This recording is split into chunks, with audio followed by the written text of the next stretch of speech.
Well, this is my second spring up here. I don't remember feeling like this last spring. Sure, I was happy about it, but man, I just feel so invigorated by this one. You can see ripples in the water there. That was a kingfisher that was diving down in here off of a tree. He'd come down and boop, and then go back up. Oh, there's the dogs. They're anxiously anxiously awaiting a hike. My goodness, they're just driving me nuts lately. Particularly the little one there, Charlie. He's fallen in love with going for hikes. Who can blame him? He lucked out getting in this family. We're what is it, a Wednesday morning? We're out on a hike. Oh, sorry, I gotta switch arms. I can't hold the phone up and out with my right arm at the moment. Oops, birds up here.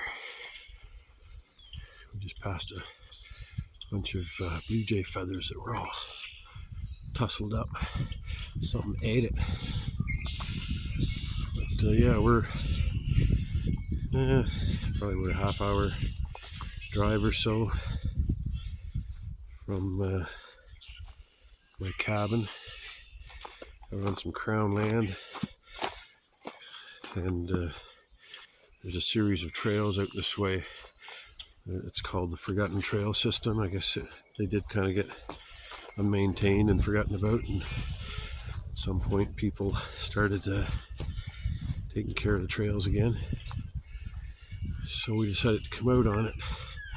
There's a loop I've never done that we want to do today. It goes over to a beaver pond. Surprise, surprise. An interesting thought, you know how they say, a natural compass is to look for moss on the south side of a tree. Well, look at that, I kind of have an example right there.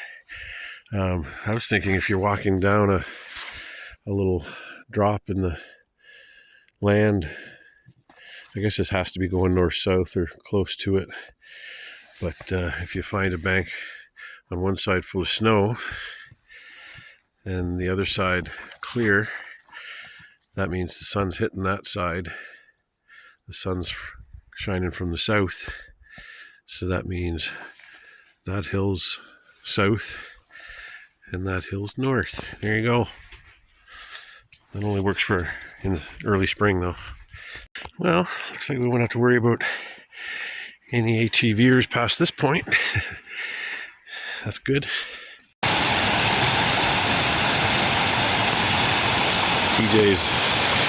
Charlie's experiencing this weird little dam here.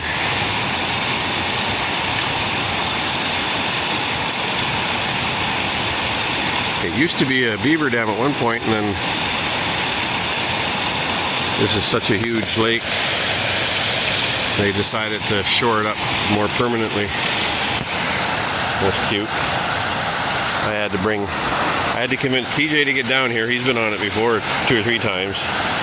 And then that convinced Charlie. Well, I had to still bring Charlie down and just set him right here. And then he walked out.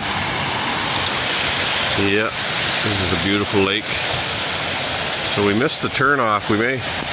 I'm gonna decide if I want to go the long way. That's the loop that goes up.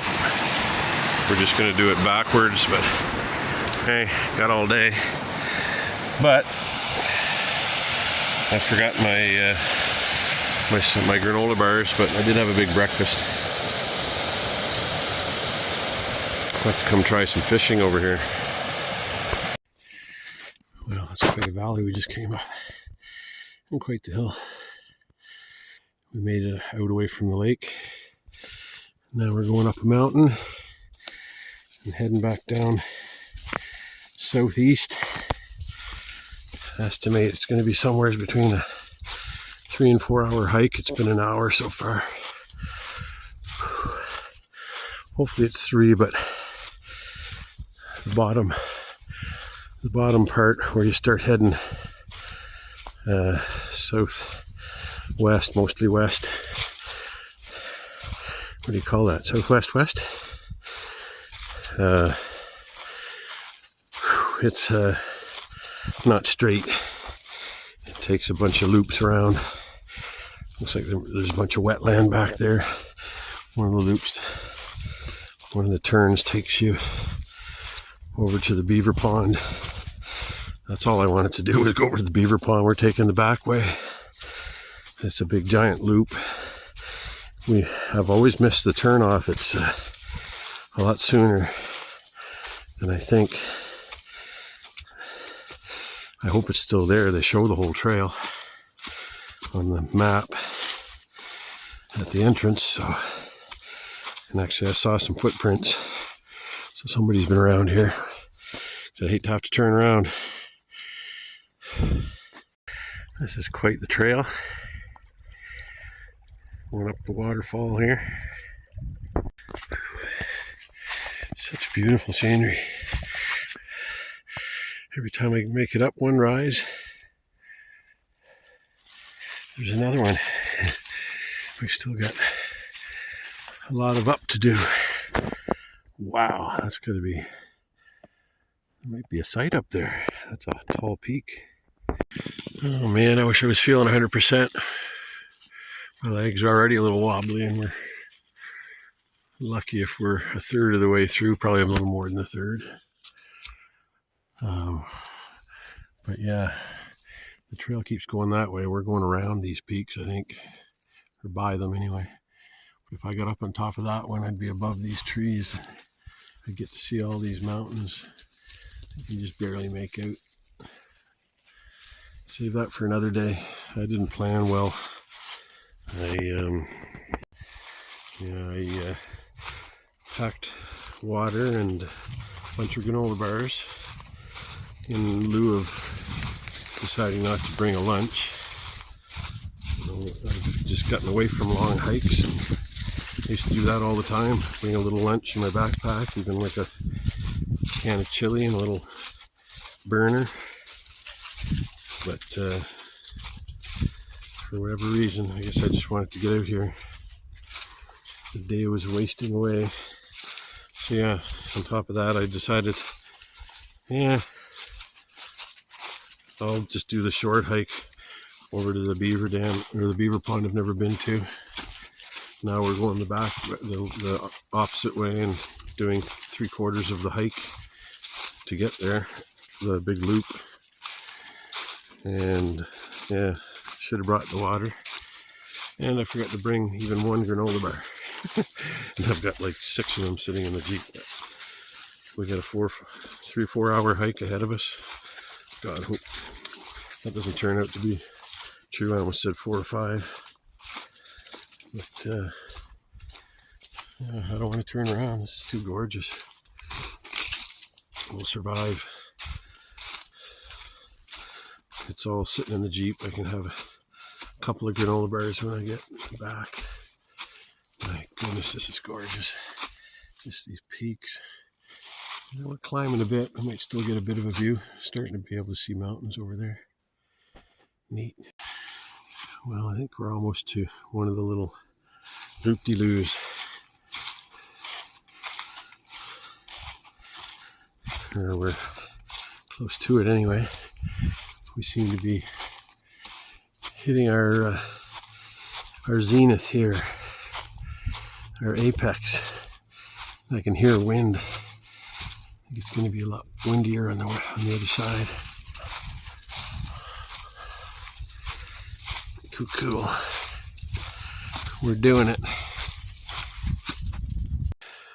We're 2 hours into this hike. We made it to a bit of a milestone. So there's a bit of water here for the dogs. I found a nice little spot to lay in with something for my back. Because after 2 hours straight, I need to take... oh, Charlie just went after some leaves. He was experiencing bugs for the first time yesterday, going after flies. It's hilarious. Right, and enjoy the rest of my break. Where we came from, that's the peak of this trail, and now we're heading down into one of the little loops. They're like a couple of fingers that go up to some lookout of a beaver pond, which I doubt very much if it's. Oh man, I can't go down this. It's too slippery and mucky. I'm gonna have to go alongside of it. See what happens when you remove the trees. The land just goes away. It's probably a friggin' river flowing down here a few weeks ago. So yeah, we're heading back down. That's one thing about hiking, when you keep that in mind when you're going up, is at some point you'll be going down. It all evens out usually, as long as you hike long enough. There's a little tidbit for life, eh? I'm sure the camera doesn't do this justice. I couldn't help myself when I just looked out, and all I could say was, wow. Can you make out the lake over there? I don't know if that's the so-called pond we're going to. It's a lot bigger than I expected. Must be it though. Not really much else around, unless I'm completely lost. But just thinking about that, the one thing I got going for me, like these trails aren't marked at all. This is a very unofficial, minimal effort trail. Or maybe it comes and goes with whoever's involved. I know that actually I saw on Facebook they have a meeting coming up I might get involved in to help with maintaining the trail. It's all volunteer. So you get what you get. But yeah, no markings at all, other than the fact that ATVs go through once in a while. So the one thing I got going for me is there's been no forks in the road. This is just one solid trail. So I'm like 98% sure we're not lost. Actually, having said that, looks like a fork coming up here. We made it to the pond. It's pretty beautiful out here. There's a guy out there on a canoe, and he's got a dirt bike back here. He must ride back here and hide the canoe somewhere. Man, this area is just magical. All the old growth. Just so many hardwood trees, like maple mainly. Some birch. Very few elm. But it's just so sparse, you can see everywhere. You can hike wherever the heck you wanted. I think Charlie's getting tired. He keeps on blocking my way like he wants me to pick him up, or he's just too tired to move out of the way. But then he carries on. We're almost back. We're in the last third of the leg. Very glad we did this. It's been an amazing journey here. Now I've done it and I know what's involved, and I'll do a day trip back here. Pack a little lunch. Oh, here comes another lake. Cool. Well, I think we took a wrong turn. I don't know if I was videotaping that, but I made reference to it. I said there was a fork in the road coming up after talking about how there hadn't been any. Charlie, get over here. So he had a choice of going around the bottom end of the lake or over the top end.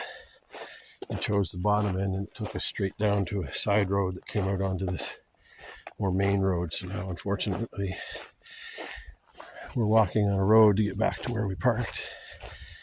Luckily, there's only been one car in like the last 20 minutes. Yeah, I don't want to be negative, but Charlie, we had somebody stop and ask for directions, and I explained that I don't know, I'm lost too, and they just said, oh, okay, and took off, and no offer to help. Let's say, Libby. close. We gotta go around a couple of bends here, and we're there. At least I know now. So we made it back. We started here, never saw this turnoff. Went all the way along here, up this mountain and back around the peak and down, and then this is the lake we stopped at where the guy was canoeing. And then we went straight down here and hit the road. I did not see this. I can't imagine missing that, but nothing's marked. So yeah, we ended up coming down here and walking all this way. The last third of it was all on the road. That was an 8-kilometer loop, and we did it in 3.5 hours. The boys are happy to be sitting on a nice comfy seat. I happen to have some dog food here. They had a nice drink in a stream on the way into the Jeep. Oh, I'm just going to lay here for a little bit. Man, I'm sore.